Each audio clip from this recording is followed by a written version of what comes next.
What would you do if a wealthy family looked at you and immediately assumed you were the help? Have you ever walked into a room and felt completely invisible? Have you ever been judged before you even opened your mouth? Maybe someone looked at your clothes, your skin color, or just made assumptions about who you belonged in their world. Well, get ready for a story that will change how you think about first impressions forever. This is the story of how one woman's silence in the face of assumptions became the key to saving an entire empire. But what she discovered while playing along would shock this family to their core and expose secrets that could destroy everything they'd built over 2 centuries. If you've ever felt underestimated, hit that like button right now, because this story is absolutely for you. Meet Naomi Ellington. At 28, she's the granddaughter of a woman who built a cleaning product empire from her kitchen table, overcoming every barrier society threw at her. Naomi inherited more than money. She inherited brilliance, business instincts that could spot opportunity where others saw disaster, and a backbone forged from generations of perseverance. But none of that mattered on the day she pulled up to Ashbourne Hall. The afternoon sun was filtering through ancient oaks as Naomi's sedan crunched along the gravel drive toward one of Maine's most prestigious estates. 200 years of timber and paper wealth had built this fortress of old money, where tradition wasn't just respected, it was worshipped. Naomi stepped out wearing a simple navy dress and carrying a worn leather satchel. Practical, unassuming, nothing that screamed, "I could buy this place twice over." She'd come at the desperate invitation of her college friend Julian Ashbourne, who'd been dropping hints about his family's business difficulties for months. Julian had told her to use the side entrance to avoid the chaos of party preparations. The Ashbourne's annual summer gala was happening, and the estate buzzed with activity. Caterers, florists, and staff moved in coordinated precision, transforming the mansion into a glittering showcase. Naomi followed the instructions, slipping through the side door into a world of controlled chaos. Crystal clinked, voices echoed from multiple rooms, and the scent of expensive flowers filled the air. That's when she met Mrs. Dorsey. The house manager appeared like a storm cloud, severe bun, even more severe expression, and the kind of authority that made grown men straighten their ties. Mrs. Dorsey's eyes swept over Naomi in exactly 1 second. Navy dress, practical shoes, brown skin, simple bag. Her mind made its calculation instantly. "You must be the new maid from the agency," Mrs. Dorsey announced, pressing a tray of crystal glasses into Naomi's hands before she could process what was happening. "The dining room is this way. We're running behind schedule, so please hurry." Naomi blinked. The words hung in the air between them like a challenge. Here was the moment. The crossroads where most people would correct the mistake, demand respect, pull out their credentials, and make sure everyone knew exactly who they were dealing with. But Naomi looked at that tray of crystal. She looked at Mrs. Dorsey already striding away, barking orders at a line of actual staff members. She felt the weight of assumptions settling around her like an invisible uniform. And then she made a choice that would change everything. She smiled. "Thank you," she said simply, adjusting her grip on the tray. Within minutes, she was moving through the kitchen, introducing herself as just Naomi to the other staff. Maria, a young woman who'd been working at Ashbourne Hall for 5 years, gave her a knowing look and a sympathetic smile. "Don't worry, honey," Maria whispered as they arranged appetizers. "They all do it. They don't really see us, you know." But here's what Maria didn't know. Here's what Mrs. Dorsey didn't know. Here's what the entire Ashbourne family was about to discover. While they saw a maid, Naomi was conducting the most valuable reconnaissance of her life. She moved between the kitchen and ballroom, invisible to the people who mattered, visible to the people who knew. She watched Julian trying to maintain appearances while worry lines creased his young face. She observed Charles Ashbourne, the silver-haired patriarch, greeting guests with practiced charm that couldn't quite hide the stress fracturing behind his eyes. She saw Evelyn Ashbourne floating through conversations, every detail perfect, every social grace executed flawlessly, while her marriage to appearances grew more desperate by the hour. And she noticed something else, something that made her business instincts start humming with recognition. Victor Langley was here, the predator, the corporate vulture who specialized in circling wounded companies and picking their bones clean. He was stalking Charles Ashbourne like a hunter who could smell blood in the water. The Ashbourne Empire, 2 centuries of family legacy, hundreds of jobs, an entire community's lifeblood, was about to be devoured. And the family had no idea how close they were to losing everything. But Naomi knew, because while they saw a maid serving champagne, she was actually watching their world collapse in real time. The question wasn't whether she could save them. The question was whether they deserved to be saved. While Naomi balanced crystal glasses and navigated the social minefield of Ashbourne Hall, let me tell you who she really was. Julian Ellington didn't start with a boardroom. She started with a kitchen table, a dream, and a world determined to keep her in her place. In 1965, when black women couldn't get business loans and environmental consciousness was a foreign concept, Julian mixed her first batch of eco-friendly cleaning products in mason jars. Banks slammed doors in her face. Suppliers refused her calls. Customers questioned whether a black woman could create products that actually worked. But Julian had something more powerful than their approval. She had vision. 20 years later, Ellington Enterprises was a household name. 30 years later, it was a national empire. By the time Julian passed, she'd built a fortune worth over $200 million and proved that innovation doesn't recognize color barriers. Naomi grew up in boardrooms disguised as family dinners. While other kids played with toys, she analyzed quarterly reports. While teenagers worried about prom dates, she was learning hostile takeover strategies. Her grandmother didn't just leave her money.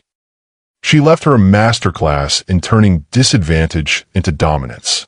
By 28, Naomi had already launched 3 successful startups, managed a portfolio that most venture capitalists would kill for, and founded a sustainable business foundation that had funded over 50 minority-owned companies. But none of that was visible as she carried appetizers through the Ashbourne mansion. The Ashbournes represented everything Julian had fought against. Old money, old methods, old assumptions about who belonged at the table.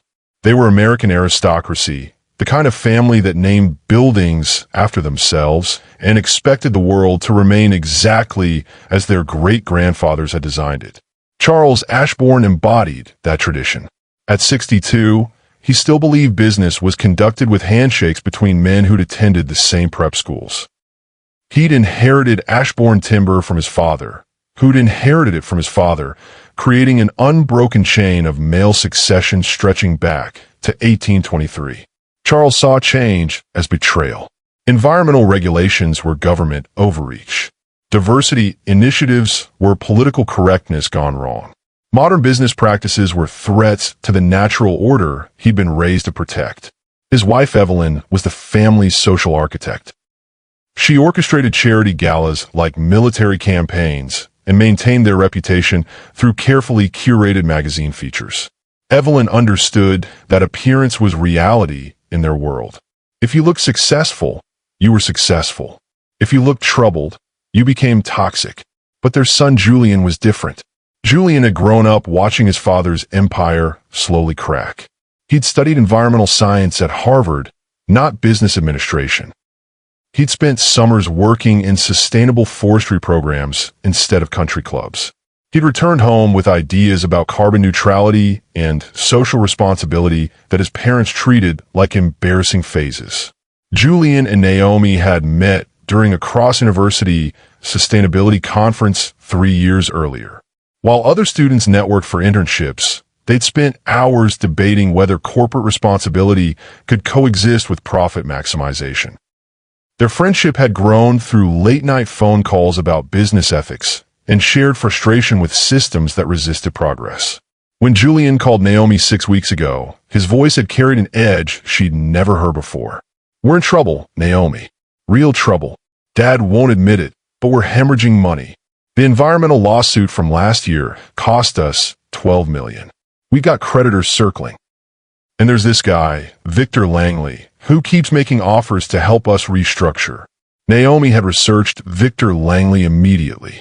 Corporate predator, asset stripper, the kind of investor who bought struggling companies, fired half the workforce, sold the valuable pieces, and left communities devastated. How long do you have? She'd asked. Maybe 6 months. Maybe less. Dad thinks he can fix it with traditional methods.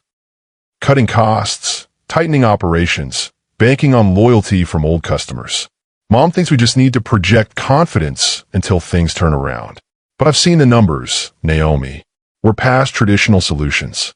That conversation had led to tonight.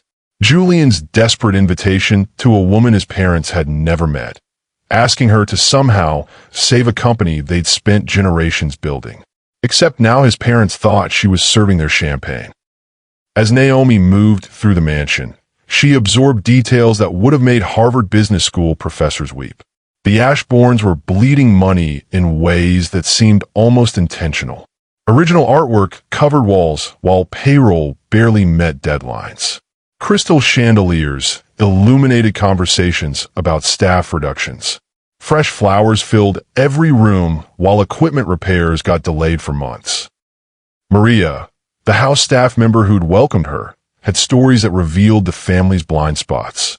They spent $40,000 on new curtains last month, Maria whispered during a quiet moment. Same week they told the kitchen staff we couldn't get raises this year. Mrs. Ashbourne said the curtains were essential for maintaining standards, but paying us fairly wasn't in the budget. Carlos, who'd worked maintenance for 15 years, shared his own observations. Mr. Charles keeps talking about belt tightening while he orders custom furniture for his office. Last month he bought a $30,000 desk made from some rare wood, then told us to reuse old supplies because every penny counts. The staff saw everything. They knew which bills were overdue, which investments were failing, which family arguments happened behind closed doors. They understood the Ashbourne financial crisis better than the Ashbournes themselves. But they also knew their place. They watched. They listened. They never spoke up. Until tonight, when Naomi changed the rules. She wasn't just observing the family's dysfunction. She was cataloging solutions. Every conversation revealed opportunities. Every financial misstep pointed toward fixes. Every moment of elitist blindness showed her exactly where innovation could save them. The irony was delicious. The Ashbournes needed saving, and their savior was standing right in front of them, invisible because of assumptions they'd never questioned. But Naomi wasn't just here to save business. She was here to prove that worth has nothing to do with bloodlines and everything to do with vision. And she was about to teach America's most traditional family the most modern lesson of their lives. Before we continue this incredible journey, hit that subscribe button, because the lessons Naomi's about to teach will change how you think about power, respect, and who really runs the world.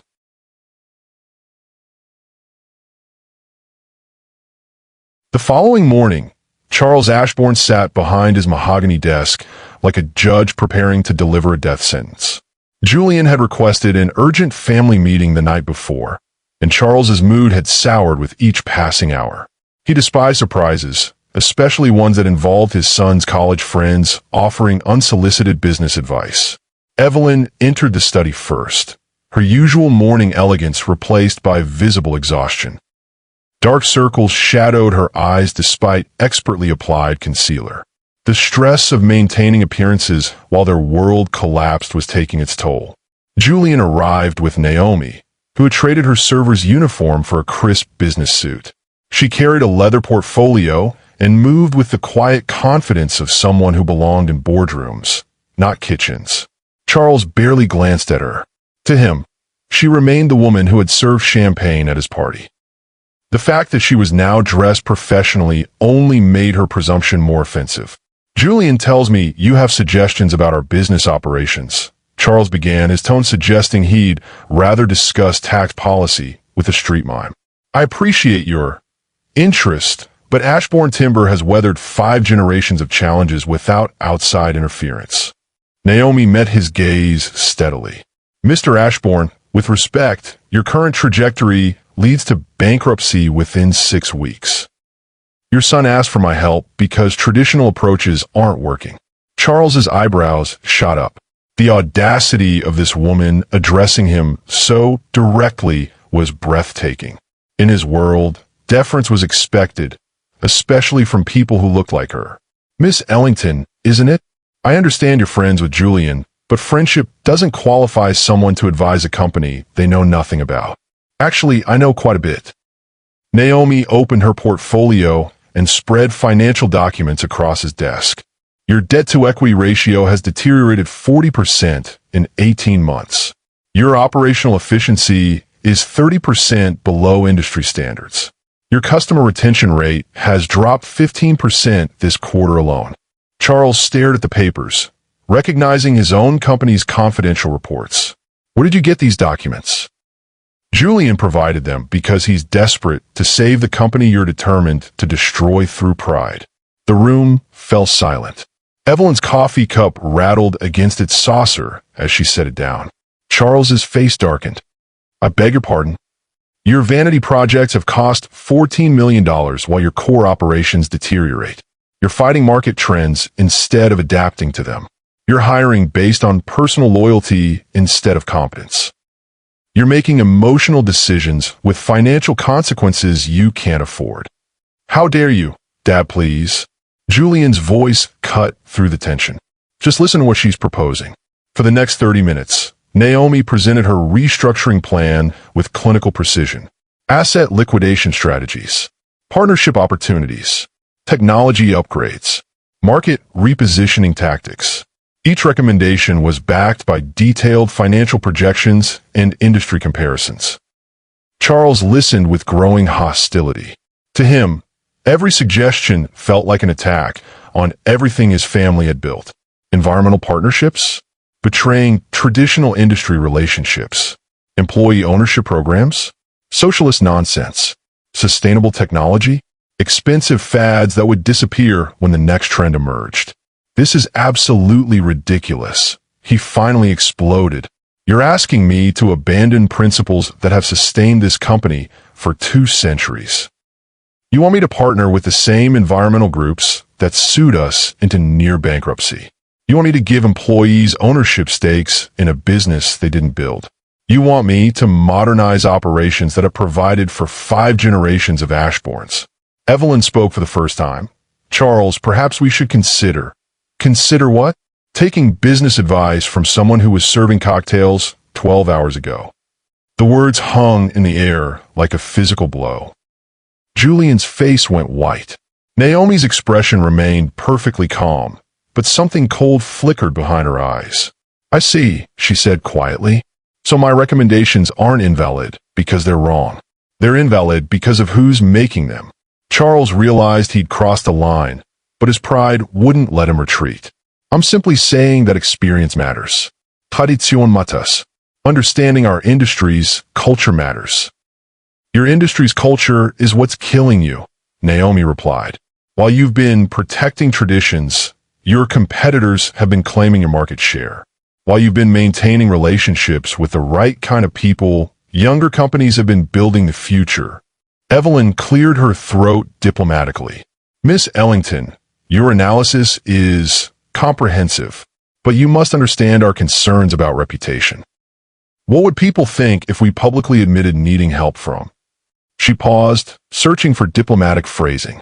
From someone like me? Naomi finished. From an outsider. Evelyn corrected, though everyone understood the subtext. Julian couldn't remain silent any longer. Mom, Dad, listen to yourselves. You're more worried about what people will think than whether we'll still have a company for them to judge. He stood up, his voice gaining strength. Naomi didn't have to help us. She doesn't need our business or our approval. She's offering to save us because she's my friend and because she has skills we desperately need. Charles's voice remained cold. Skills? What skills does she have that we don't? She built 3 successful companies before she turned 25. Her investment portfolio outperformed the S&P 500 by 18% last year. Her sustainable business foundation has helped over 50 companies transition to profitable environmental practices. Julian pulled out his phone and showed them articles about Naomi's business achievements. While you've been running one company into the ground, she's been building empires. While you've been fighting change, she's been creating it. The room fell silent as Charles and Evelyn absorbed this information.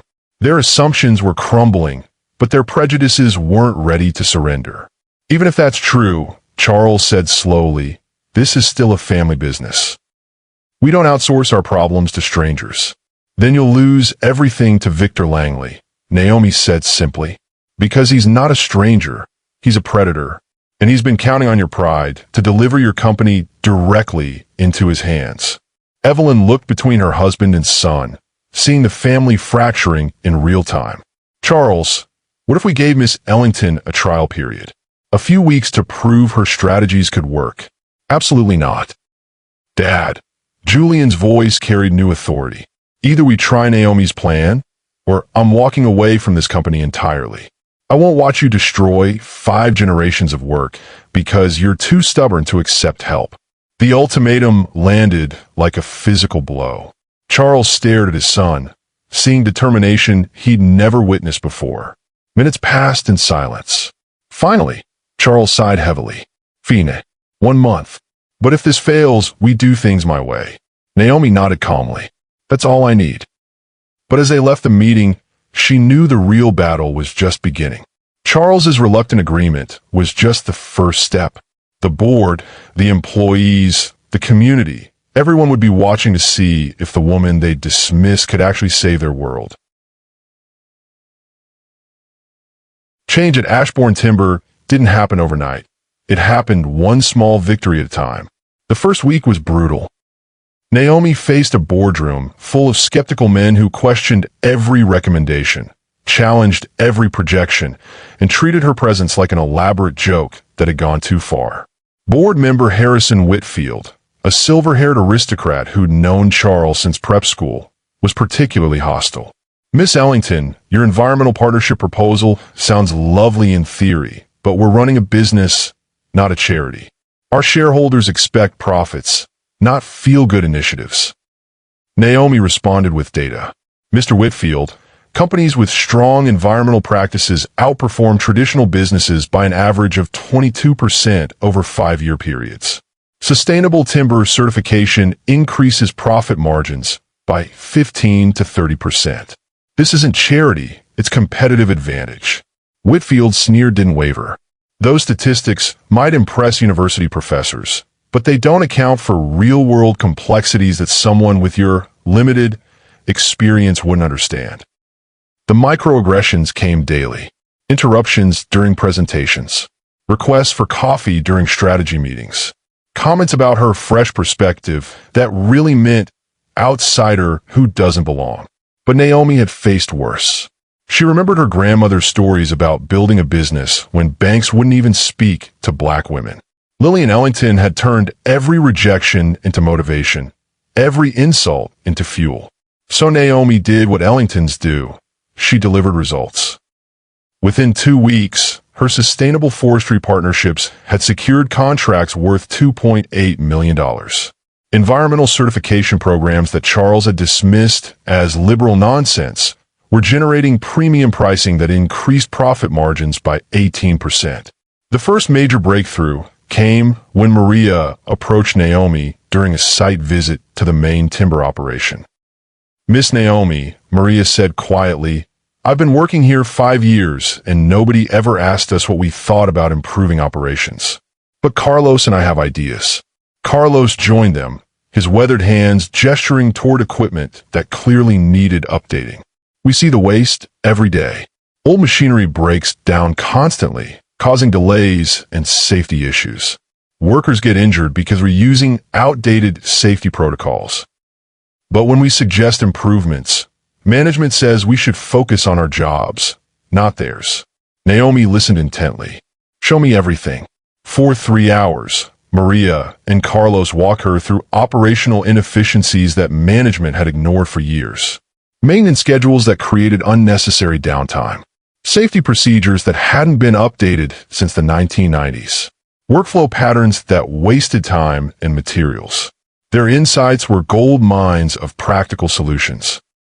"Why haven't you shared these observations before?" Naomi asked. Maria exchanged glances with Carlos. "Because nobody ever asked. And when someone like us makes suggestions, they usually get dismissed or ignored." "Not anymore," Naomi promised. She implemented their recommendations immediately. New maintenance schedules reduced equipment downtime by 35%. Updated safety protocols decreased workplace injuries by 60%. Improved workflow patterns increased productivity by 25%. Most importantly, she gave Maria and Carlos official roles as operational consultants, with salary increases and recognition for their contributions. Word spread quickly through the company. The new management consultant wasn't just changing policies, she was actually listening to the people who did the work. Charles noticed the changes grudgingly. Production reports showed improvements he couldn't deny.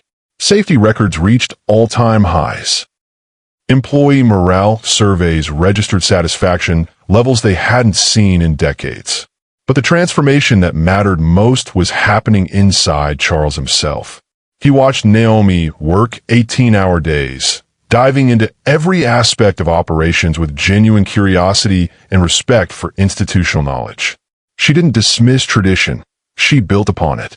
She didn't ignore experience, she combined it with innovation. During a particularly challenging negotiation with union representatives, Charles observed Naomi navigate complex labor concerns with sensitivity and strength. She acknowledged past grievances while focusing on future opportunities. She treated workers as partners rather than obstacles. "How did you learn to handle labor relations so effectively?" he asked afterward. "My grandmother taught me that respect isn't something you give because you have to," Naomi replied. "It's something you give because you recognize that everyone has value to contribute." The comment haunted Charles for days. Meanwhile, Naomi's investor network was transforming the company's financial prospects. Her connections included minority-owned investment firms, environmental impact funds, and sustainable business cooperatives that brought both capital and expertise. Traditional lenders had viewed Ashbourne Timber as a declining legacy business. Naomi's investors saw it as an opportunity to lead industry transformation. By month 3, the company had secured $8.5 million in new investment capital, all tied to sustainability goals and community impact metrics. That's when Victor Langley made his final move. He arrived unannounced at Charles's office on a Tuesday morning, his predatory smile broader than usual. "Charles, I hear you've been working with some very interesting consultants lately." Charles didn't invite him to sit. "Our operational improvements are none of your concern, Victor." "Actually, they are, because my group is prepared to make our most generous offer yet. $15 million for your timber operations, plus guaranteed employment for current management." It was a trap disguised as generosity. $15 million was barely enough to cover outstanding debts. Guaranteed employment for current management meant Langley would keep Charles as a figurehead while stripping the company's assets. 6 months earlier, Charles would have been tempted. The offer would have seemed like salvation. But now he understood what salvation actually looked like. "When not for sale, Victor." Langley's smile faltered. "Charles, be realistic. You're gambling your family's legacy on some consultants' untested theories. My offer provides security and stability. Your offer provides nothing but the illusion of dignity while you destroy everything we've built," Charles replied, his voice steady and strong. "Ashbourne Timber is staying in the family." Langley's mask slipped completely. "You're making a mistake, Charles. When this experiment fails, my next offer will be considerably less generous. Then I guess you'll be disappointed because this experiment is already succeeding." As Langley left empty-handed, Charles felt something he hadn't experienced in years: confidence in his company's future. And that confidence had a name: Naomi Ellington. 18 months later, Ashbourne Timber posted record profits of $24.3 million. The company that had been bleeding money was now leading the industry in sustainable forestry practices. Their environmental certification programs had become the gold standard. Their employee ownership initiatives were studied by business schools across the country. Most remarkably, they had created 340 new jobs in their community while their competitors were laying off workers. The transformation was so complete that Forbes magazine featured Ashbourne Timber on their cover with the headline, "How One Family Business Became America's Model for Sustainable Success." But the real victory came the day Charles Ashbourne stood before a packed press conference and did something unprecedented in his family's history. He told the truth. "Ladies and gentlemen," Charles began, his voice carrying newfound humility. 18 months ago, Ashbourne Timber was failing. We were arrogant, outdated, and dangerously close to bankruptcy. We would have lost everything if not for one person's courage, wisdom, and vision. The cameras focused on his face as he continued. "Naomi Ellington came into our lives when we desperately needed saving, though we were too proud to admit it. She saw potential where we saw only problems. She found solutions where we found only excuses. She believed in our company's future when we had given up hope." His voice grew stronger. But more than that, she taught us that true leadership isn't about preserving tradition. It's about building bridges between the past and the future. She showed us that success isn't measured by what you inherit, but by what you create for the next generation. Charles paused, looking directly into the camera. "Naomi Ellington didn't just save our business. She saved our family's soul." That evening, Ashbourne Hall hosted its annual gala once again. But everything had changed. The guest list now included Maria and Carlos, who had been promoted to senior operational managers. Environmental activists mingled with business leaders. Community organizers shared tables with traditional society figures. The staff weren't invisible anymore. They were partners in the company's success, honored guests at their own workplace. Naomi stood in the same ballroom where she had once served champagne, now wearing an elegant dress that reflected her true status. But she wasn't thinking about vindication or triumph. She was thinking about her grandmother. Julian Ellington had built an empire from a kitchen table, proving that brilliance doesn't recognize color barriers. Now Naomi had taken that legacy further, proving that change is possible even in the most traditional institutions. During the evening's program, Naomi announced the launch of the Ellington Foundation for Sustainable Enterprise, a $50 million initiative to support minority entrepreneurs in environmental industries. "My grandmother taught me that every barrier is also an opportunity," she said, addressing the crowd. "Every door that closes forces you to build your own entrance. Every assumption that limits you becomes fuel for proving them wrong." She gestured toward Charles and Evelyn, who were beaming with genuine pride. The Ashbourne family didn't just save their company. They created a model for how businesses can honor their past while embracing their future. They proved that sustainability isn't just good for the planet, it's good for profit. They showed that diversity isn't just morally right, it's strategically smart. Julian approached the podium, grinning as he remembered that first night when everything seemed hopeless. "You know," he said to the audience, "Naomi could have corrected Mrs. Dorsey's assumption that first evening. She could have demanded the respect she deserved from the moment she walked in. But she chose to observe, to learn, and to understand before she acted." He looked at his friend with deep gratitude. "She taught us that sometimes the most powerful thing you can do is let people reveal who they really are, and then show them who they could become." As the evening concluded, Charles raised a toast that would have been unthinkable 2 years earlier. "To Naomi Ellington, whose grace under pressure reminded us that true worth is measured not by bloodlines or bank accounts, but by the courage to stand up, speak truth, and transform the world around you." The staff who had once been invisible now stood as equals, applauding the woman who had seen their value when others couldn't. This transformation didn't happen overnight. It required vision, persistence, and the willingness to challenge assumptions that had stood for generations. What changes are you making in your own life to create the future you want to see? Because Naomi's story proves that sometimes the most powerful revolutions begin with a single person deciding to see possibility where others see only problems. And sometimes the person with the power to save everything is the one they never expected to notice. So what does Naomi Ellington's story teach us about the world we live in? First, it reveals how dangerous assumptions can be. Mrs. Dorsey saw a black woman in simple clothes and immediately decided who she was and where she belonged. Charles Ashbourne heard business advice from someone he thought was the help and dismissed wisdom that could save his empire. Their assumptions nearly cost them everything. But here's the deeper truth. These weren't isolated incidents of individual prejudice.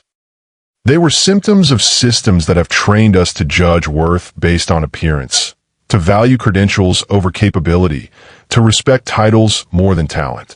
How many brilliant minds have been overlooked because they didn't look like what success was supposed to look like?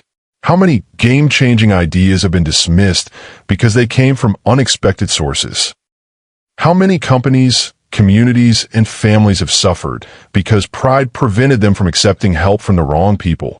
Naomi's story forces us to confront uncomfortable questions about who we listen to and who we ignore, about whose ideas get taken seriously and whose get dismissed without consideration, about the difference between what people assume about us and what we're actually capable of achieving. Her grandmother Lillian understood this dynamic perfectly. In 1965, when black women faced barriers at every level of business, Lillian built an empire by focusing on results instead of recognition. She knew that excellence would eventually speak louder than prejudice, even when the world tried to silence her voice. Naomi inherited that philosophy. She could have stormed out of Ashbourne Hall, demanding immediate respect. She could have corrected every assumption and insisted on proper treatment. Instead, she chose a different path. She let her work speak for itself. That choice changed everything. By accepting the role others assigned her, she gained access to information they never intended to share. By staying invisible, she became indispensable. By embracing their assumptions, she eventually shattered them completely. But perhaps the most powerful lesson is this: your worth isn't determined by others' ability to recognize it. Naomi didn't become brilliant the moment Charles acknowledged her skills. She wasn't suddenly valuable when the board accepted her strategies. Her greatness didn't depend on their approval. It existed regardless of their recognition. The same is true for every person watching this story. Your intelligence doesn't require validation from people who underestimate you. Your potential doesn't need permission from those who can't see it. Your future success isn't limited by current circumstances or other people's narrow vision. Naomi's legacy extends far beyond saving one family business. Through the Ellington Foundation, she's created pathways for countless entrepreneurs who face the same barriers her grandmother encountered. She's proving that sustainable business practices can drive both profit and progress. She's building bridges between communities that have been separated by assumptions and prejudice. Most importantly, she's showing us that transformation is possible. In families, in businesses, in entire industries, when we're willing to challenge what we think we know about each other. Every time someone looks at you and makes assumptions about your capabilities, remember Naomi Ellington. Every time you feel underestimated or overlooked, remember that some of history's greatest victories began with someone being underestimated. If this story moved you, subscribe for more stories of triumph over adversity. Share it with someone who needs to remember their own power. And remember, your worth isn't determined by others' assumptions about you. It's determined by your willingness to prove them wrong.